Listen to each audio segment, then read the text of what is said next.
Donc bonjour à toutes et tous. Hop, merci. Alors, on est ensemble pour parler d'entrepreneuriat en association, que l'on appelle l'assopreneuriat. Alors, je vais vous proposer de partager aussi un peu dans le chat, si vous le pouvez. Hop, je vais réussir, voilà. Merci pour votre présence déjà aujourd'hui et merci pour l'équipe de professionnels d'organiser ces salons. Donc, je suis Claire et nous sommes deux cofondatrices de l'association Assopreneur. Et Assopreneur donc, est une association d'intérêt général qui soutient toutes les personnes qui veulent entreprendre en association. Hop. Alors moi, je vais vous poser une petite question. Donc du coup, je vais aller hop, un peu plus loin. Excusez-moi, ça passe. Voilà. Donc, je vais commencer par une question. Ici, j'ai mis deux données. Le chiffre 225 000 et le chiffre 1 500 000. Et j'aimerais vous demander de me dire dans le chat, à votre avis, quel est il y a un de ces chiffres qui est le nombre d'entreprises sociales dites en France et un de ces chiffres qui est le nombre d'associations en France. À votre avis, qui est quoi? Bon, c'est facile. Je vous laisse réfléchir. Et donc, alors en fait, le chiffre, c'est 225 000, c'est le nombre d'entreprises sociales et 1 500 000, c'est le nombre d'associations actives en France. Ce qui signifie que oui, l'entrepreneuriat, c'est bien la première forme d'entrepreneuriat social. Voilà. Et qu'on parle en fait rarement et encore pas assez de l'assoprenariat et de l'association comme forme d'entrepreneuriat, mais c'est bien le cas. Voilà. Pour piloter une association, eh bien, ce n'est pas facile, ça demande du temps, de l'énergie, des techniques. Et c'est pour cela qu'il est important de rejoindre un réseau d'entraide, une communauté d'entraide. Et c'est ce que l'on propose au sein d'Assopreneur. Hop. Alors, pour aller plus vite, je vais vous montrer directement. Voilà, je vous montre quelques données. Je vous montre quelques données ici sur le paysage associatif français. On ne va pas tous se les faire, mais par exemple, il y a 1 500 000 associations actives en France. On l'a vu, c'est ce chiffre-là. Et en fait, seulement 10% des associations ont au moins un salarié. Seulement 10%. Vous vous rendez compte? C'est rien. C'est très peu. Que sur les 1 500 000 assos, il y a, alors j'ai un petit peu arrondi le chiffre de 10%, hein, pour que ce soit plus parlant, mais il y a 160 000 associations en France qui sont employeuses, qui ont au moins un salarié. C'est très peu. Donc imaginez la manne d'emplois possible en France sur l'assopreneuriat. C'est-à-dire que l'assopreneuriat, c'est quoi? C'est créer une association pour défendre une cause qui nous tient à cœur et aider les personnes que l'on appelle les bénéficiaires, souvent parce que l'on a vécu nous-mêmes une difficulté, une souffrance ou quelque chose de difficile ou qu'on l'a vu et qu'on souhaite aider pour changer la vie des personnes qui vont passer par là. Eh bien, imaginez que tous les emplois que l'on pourrait créer au sein du monde associatif. Parce que l'assopreneuriat, c'est créer cette association et puis se rendre compte qu'en fait, on a envie de consacrer tout son temps à cet asso. Et c'est ce qu'ont fait aussi peut-être les personnes qui ont créé le salon professionnel, qui est également une association. Et donc, dans ces cas-là, au sein de l'assopreneur, on vous aide à créer votre propre emploi au sein de votre association si vous le souhaitez. Et c'est là où la démarche d'entrepreneuriat, elle est vraiment complète quand on crée son association et qu'on en vient à créer son propre emploi. Et donc, vous voyez, il n'y a que 160 000 associations employeuses, alors qu'il y en a 1 500 000 créées. C'est-à-dire qu'on peut faire énormément de choses dans le monde associatif et il y a énormément d'emplois à créer pour pouvoir justement continuer à porter ces belles causes. Voilà. Et puis, à savoir également qu'il y a 40 000 associations qui disparaissent chaque année. C'est beaucoup trop. En fait, c'est beaucoup trop. Voilà. C'est pas normal qu'il y ait autant d'associations qui meurent chaque année. Souvent, elles ne meurent pas parce que c'est un souhait d'arrêter l'association. C'est parce qu'il y a un accident de subvention, parce que la gouvernance n'a pas vu des changements venir, ou il y a un accompagnement au changement, une réticence au changement dans les façons de piloter, que le modèle économique n'a pas été diversifié, qu'il reposait trop sur les subventions. Ça, c'est catastrophique. Voilà. Et puis, il y a 113 milliards d'euros de budget cumulé des associations actives en France. Voilà. Et puis, je voulais également donner un dernier chiffre qui vous concerne peut-être déjà, vous êtes peut-être déjà impliqué dans des associations en tant que bénévole. Eh bien, vous êtes 22 millions. Il y a 22 millions de bénévoles de plus de 18 ans en France. Et ça, c'est absolument formidable. Et sans les bénévoles, les associations, bien sûr, ne fonctionneraient pas. Voilà. Hop, je continue. Alors, je passe très vite sur les dates, mais on sait que le statut associatif, il est très, très vieux. Il est historique. Vous voyez, c'est en 1790 qu'on a commencé à parler d'association. En 1901, c'est devenu une loi. La loi 1901, souvent on la connaît bien parce qu'on se présente souvent comme ça, nous les associations, nous sommes une association, loi 1901. Et en 1971, c'est devenu même une liberté constitutionnelle. Donc le droit d'association, il est dans la Constitution. Et ça, on ne le sait pas toujours. Donc c'est vraiment très très important. Ensuite, je passe, hop, à nouveau, je voulais vous parler des différents segments du monde associatif aujourd'hui, puisque l'assopreneuriat, c'est le monde associatif, donc c'est important que si vous avez envie d'en savoir plus ou si vous avez envie de vous lancer dans l'assopreneuriat, que vous ayez une vision un peu plus large et que vous sachiez un peu plus à quoi ça correspond, parce que souvent ces données sur le monde associatif, on ne les connaît pas. Il y a très peu de statistiques sur le monde associatif et elles sont peu visibles. Donc voilà, c'est pour ça qu'on prend un petit peu de temps pour en parler là aujourd'hui. Donc voilà aujourd'hui les différents segments, ça vient d'une étude de 2018. Il y a une étude qui est sortie récemment avec des chiffres de 2020, donc il faudra que je les mette à jour, mais en tout cas, c'était bien valable en 2018, et ça n'a pas trop changé, je pense. Donc voilà, le sport représente 24%, on pense souvent au sport dans le monde associatif, mais vous voyez, c'est seulement 24%. Le développement local, l'éducation 3%, les loisirs, la culture 23%, tout ce qui est humanitaire, social et santé 14%. Et puis, la défense des droits et des causes, 12%. Alors, généralement, dans l'assopreneuriat, l'assopreneuriat est assez bien ventilé dans tous les types de segments, sauf un peu moins le sport. Voilà. Dans l'assopreneuriat, on est beaucoup moins sur la notion de sport dans le sens fédération sportive.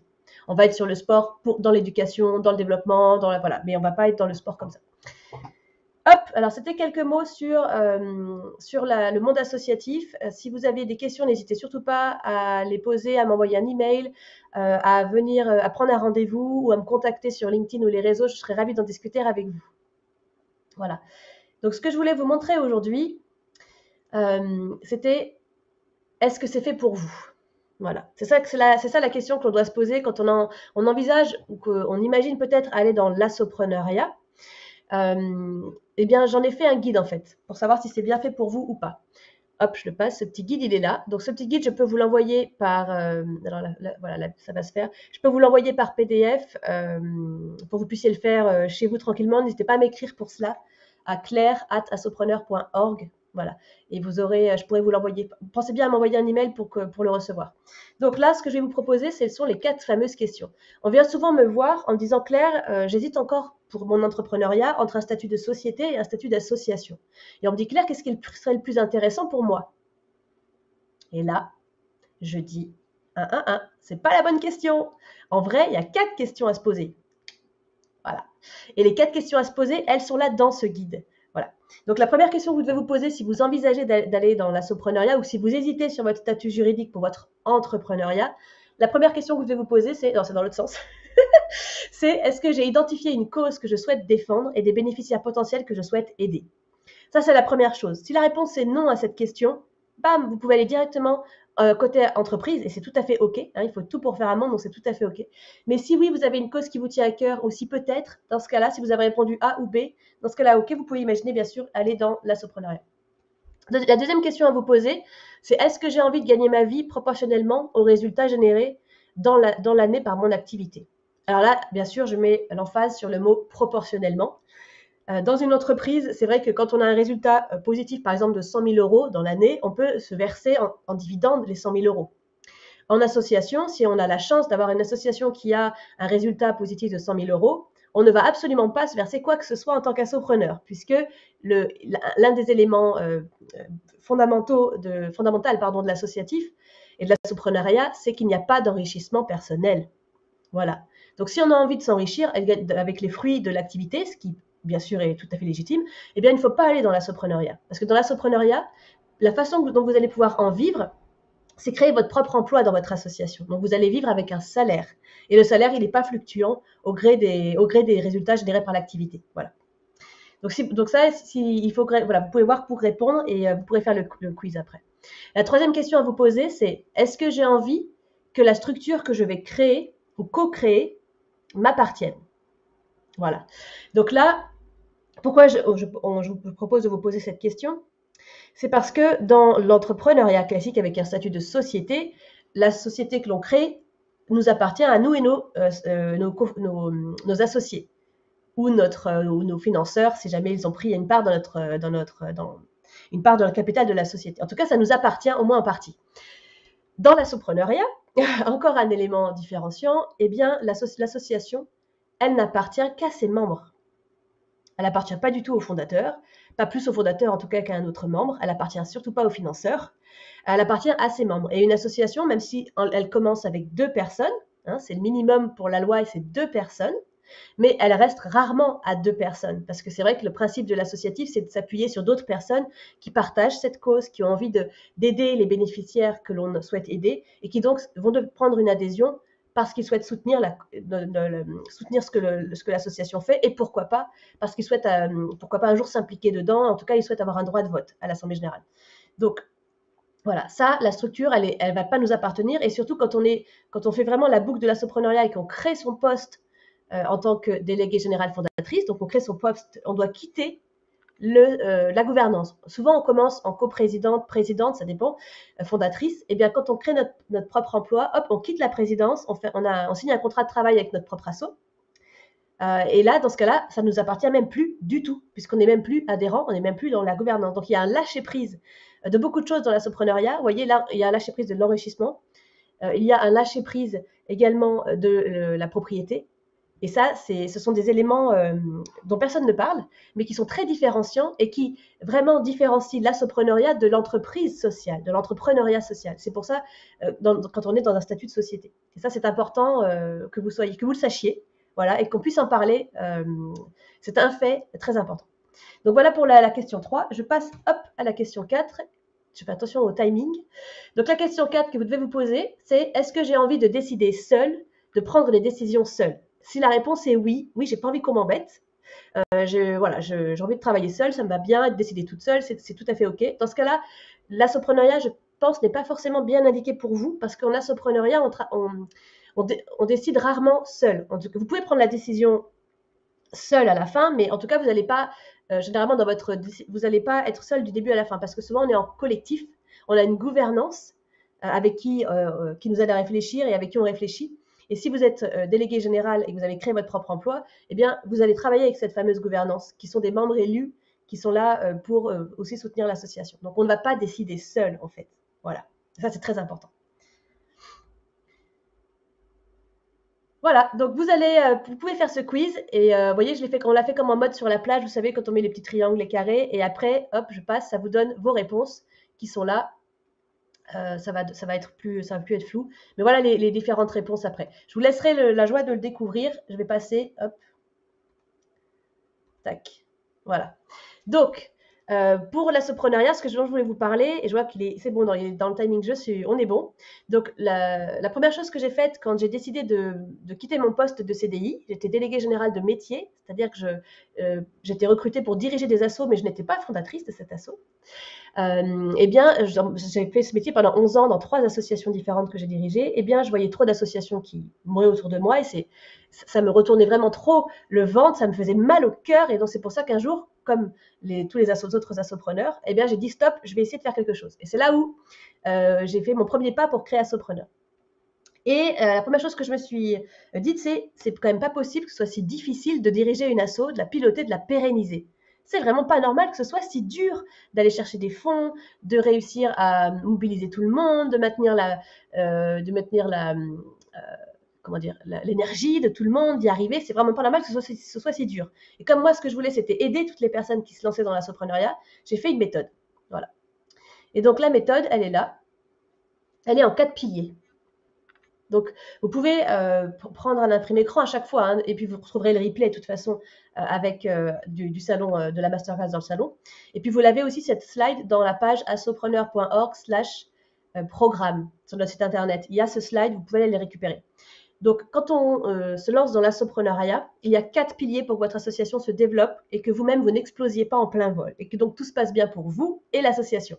Le premier pilier, c'est bien de travailler sur votre pilotage. Donc, de bien regarder qui est au pilotage de l'association, l'assopreneuse en général, et il faut que vous soyez à l'aise dans vos fonctions et que vous travaillez avec une gouvernance efficace. En général, la gouvernance dans une association, de façon très classique et historique, on a une assemblée générale avec tous les membres, on va élire un conseil d'administration avec, par exemple, une vingtaine de membres, et puis ce CA, il est encore trop nombreux pour pouvoir bien travailler, donc on va désigner un bureau au sein de ce CA, et le bureau, il va être de 5-10 personnes, vous voyez. et ce bureau-là va se réunir une fois par mois, c'est ce que je conseille, un bureau une fois par mois.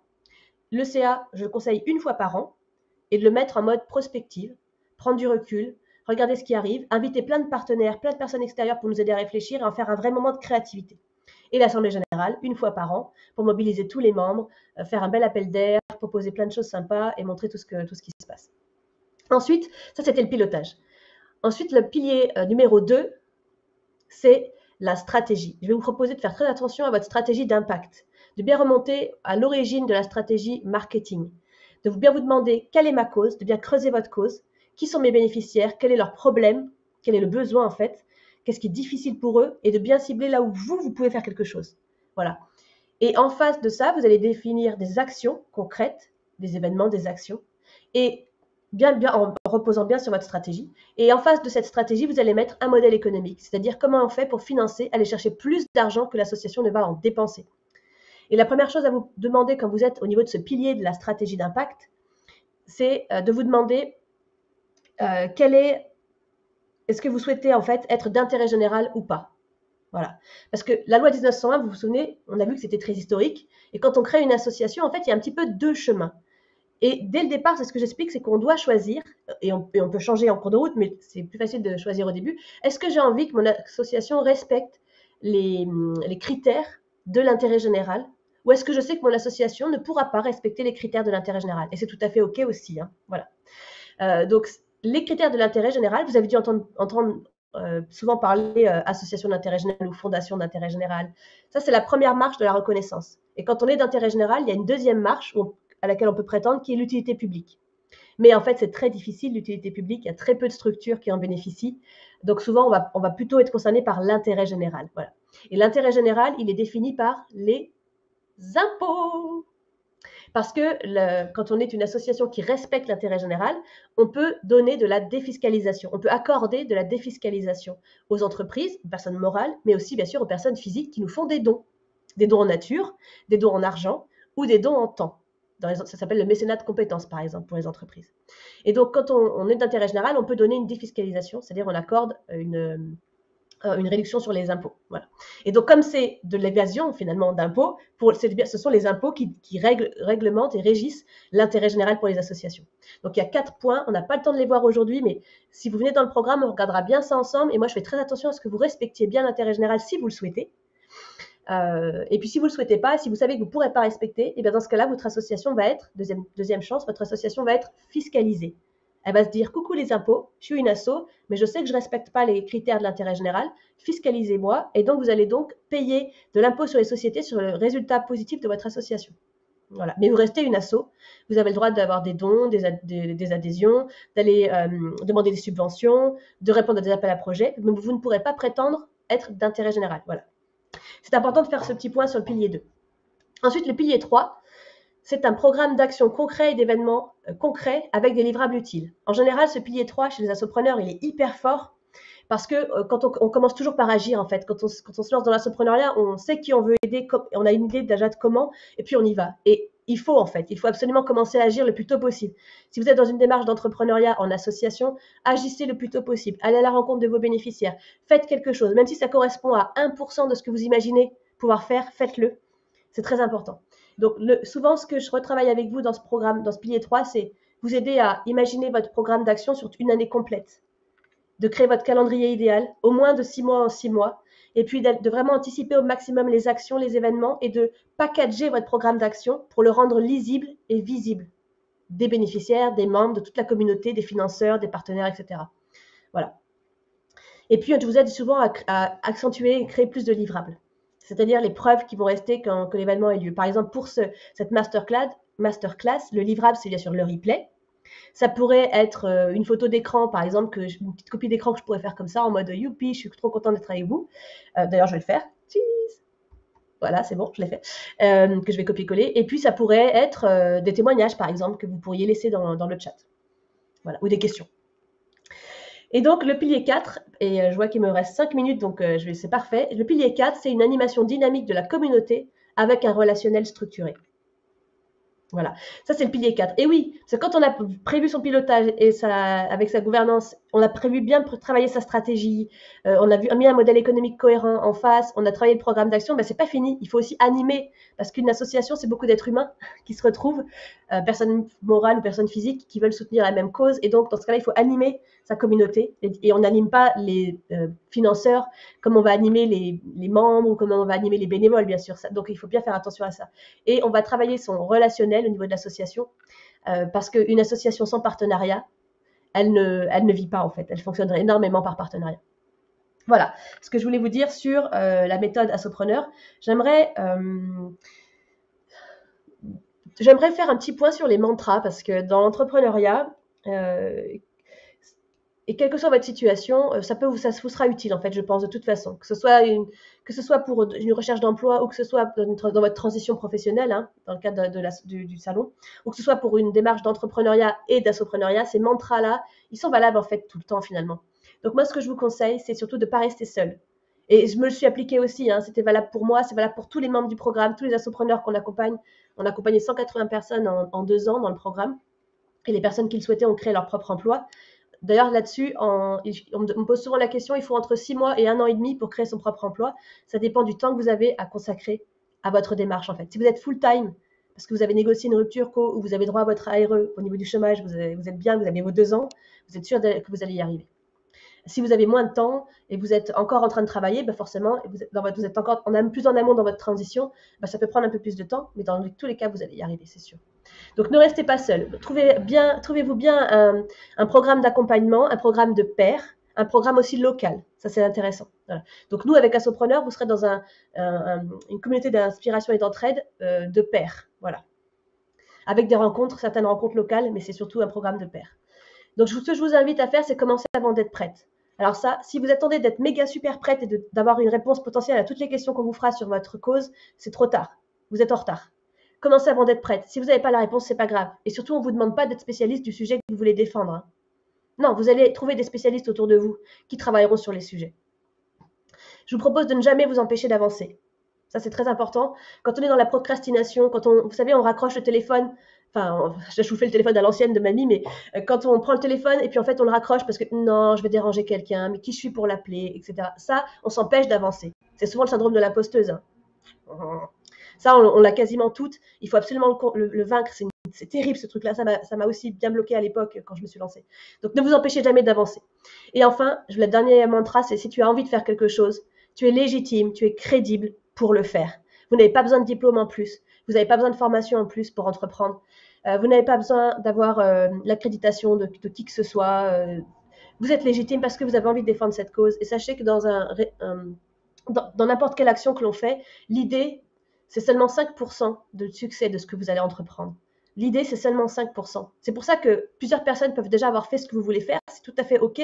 Lancez-vous quand même parce que leur idée, c'est 5%. Mais la façon dont vous allez le faire, et donc la façon dont ces autres personnes le font, et la façon dont vous allez le faire et traiter le sujet, ça c'est 95% de la réussite. Donc c'est vous en fait. Donc allez-y, lancez-vous, et je vois il reste 3 minutes seulement, donc je pense terminer là-dessus. Lancez-vous dans votre démarche d'entrepreneuriat, d'assoprenariat, allez-y, restez vraiment, suivez ces mantras, ça va bien se passer, il y a des hauts et des bas, mais c'est fantastique. Faites-vous confiance, suivez votre instinct, et je pense que vous allez faire des choses magnifiques. Et quoi qu'il en soit, où que vous en soyez dans votre transition professionnelle, ben, je pense que vous êtes déjà au bon endroit avec professionnel, donc déjà bravo. Et puis, faites-vous confiance. Faites-vous confiance. Voilà sur quoi je voulais terminer aujourd'hui.